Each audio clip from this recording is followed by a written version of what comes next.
Considera el siguiente problema. Tenemos este circuito en la figura, donde están dados todos los valores y se nos piden calcular algunas cosas. La resistencia equivalente entre los terminales de la fuente de voltaje, que son este y este.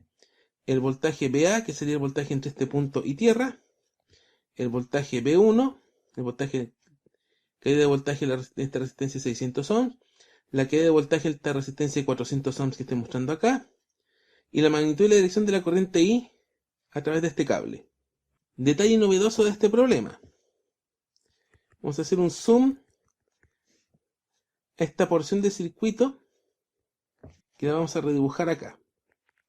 Tenemos este cable de un color y este otro cable con esta curvita lo vamos a dibujar de otro color, de rojo. ¿Qué es lo que quiere decir esto? De que este cable azul de acá y este cable rojo de acá no están conectados. Es como si dos cables recubiertos con plástico estuvieran uno encima del otro, pero como están recubiertos de plástico no se tocaran las partes metálicas y por lo tanto no se considere que estén conectados. Es una manera de simplificar la notación, porque tratar de dibujar esto mismo de otra forma sería muy complicado. Teniendo esa consideración, vamos a resolver este ejercicio. A partir de esto se redibuja el circuito. Vamos viendo cómo queda. La fuente está clara. Se fijan, esta de acá va a quedar en paralelo con esta de acá porque están conectados a través de este cable. Tenemos esta de 400 ohms con esta de 600 ohms. Aquí tenemos el cable por donde pasa la corriente I. Y esta de 400 ohms de acá con esta de 220 también van a quedar en paralelo, tal como se muestra acá. Estas dos de 100 y 600 van a quedar en serie y aparte. Van a quedar en paralelo a las otras configuraciones, pero quedan conectadas de esta manera. Aquí se revela el hecho de que este cable que hace la curvita no queda conectado con la rama donde está la resistencia de 100 ohms y 600 ohms. Por lo tanto, el circuito equivalente de esta configuración va a ser esta. Y en esta podemos hacer las siguientes observaciones. Podemos observar de que el voltaje 2, que es uno de los que nos piden calcular, va a ser igual al voltaje del punto A, que sería este de acá, y que también piden calcularlo. Y esta configuración de acá resulta mucho más amigable para reducirla, para llegar a la resistencia equivalente y para hacer los cálculos de los voltajes que se nos piden. Y a eso nos vamos a abocar a continuación. ¿Qué podemos hacer acá? Podemos reducir estas dos resistencias de acá, de 400 y 600 ohms, y hacerlas equivalente a una resistencia R1. Entonces nos va a quedar que R1 es el paralelo entre 400 y 600, 400 por 600, dividido en 400 más 600 ohms. Esto nos va a llevar a 400 por 600 partido en la suma, que es 1000 ohms. Se van esos dos ceros, un cero más acá, y esto nos va a llevar a 240 ohms. Por lo tanto ya tenemos R1. Por otra parte, nos va a convenir hacer el paralelo entre 400 y 220, que nos va a llevar a R2. R2 va a ser 400 por 220, producto partido en suma también. 400 más 220 dividido.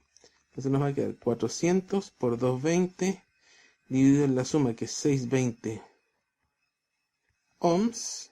Entonces nos va a quedar 400 por 22 dividido en 62. Puedo simplificar por 2, nos va a quedar 31 acá y 11 acá. Nos va a quedar 4400 dividido en 31 ohms.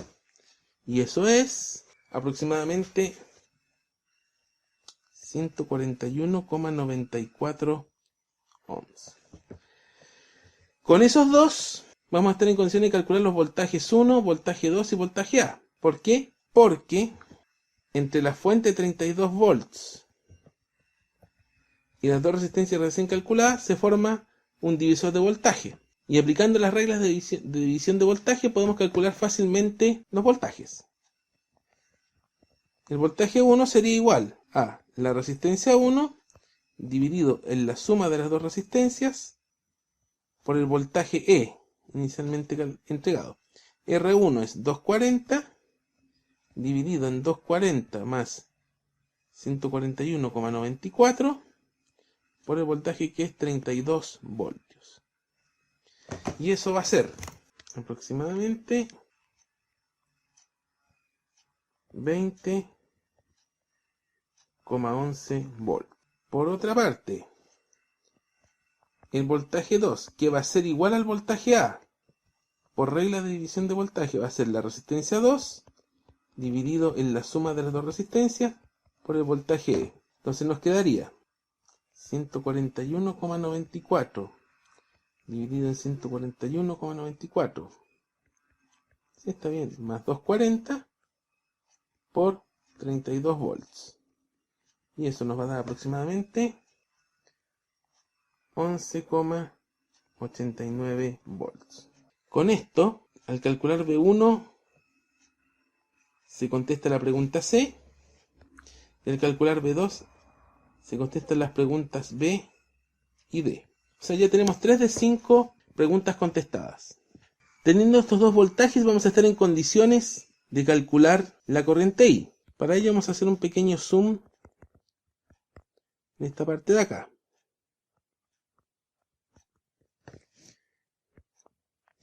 ¿Ya? Vamos a tener una corriente I1 acá, una corriente I2, una corriente I a través de este nodo que vamos a llamar B. Entonces podemos establecer ley de corriente de Kirchhoff en nodo B, que sería la suma de las corrientes que entran igual a la suma de las corrientes que salen.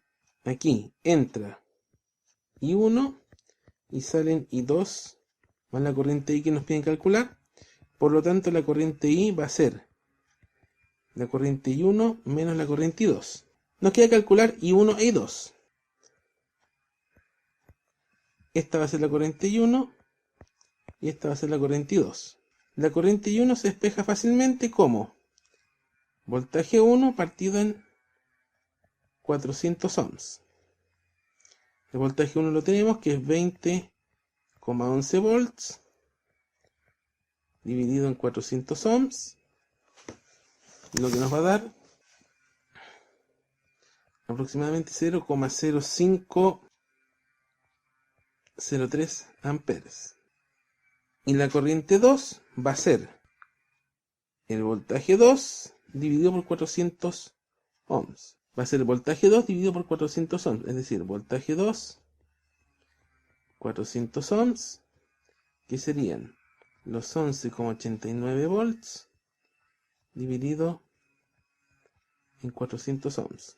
Esto nos va a dar 0,0297 amperes.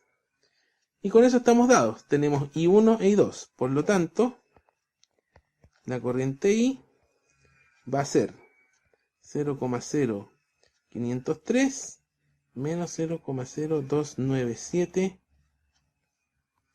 amperes. Nos va a dar aproximadamente 0,0206 amperes. Y con eso tenemos calculada la pregunta E del enunciado. Nos queda solamente reducir la resistencia o la red a la resistencia equivalente. Ahora tenemos que reducir esto a la resistencia equivalente. Tal como se ve aquí, es sumamente simple. Tenemos de partida estas dos resistencias de 100 y 600 ohms que están en serie y que darían origen al equivalente R4. R4 sería la suma 100 ohms más 600 ohms, lo que nos daría 700 ohms. Luego tenemos estas dos R1 y R2 que también están en serie, que darían como equivalente esta resistencia R3. R3 sería R1 que es 240 más R2 que es 141,94 ohms, lo que nos llevaría a un total de 381,94 ohms. Y con esto estamos dados, pues lo único que nos estaría quedando es hacer el paralelo de estos dos, de R3 y R4, lo que nos llevarían a la resistencia equivalente. Entonces la resistencia equivalente sería el producto de R3 por R4 dividido en la suma entre ambos, que sería R3, que es 381,94 por R4, que es 700, dividido en 381,94 más 700 ohms. Eso nos quedaría 381,94 por 700 dividido en la suma, que es 1081,94 ohms, lo que nos daría un resultado final de 247,11 ohms. Y con esto tendríamos contestada la pregunta A y damos por finalizado el ejercicio.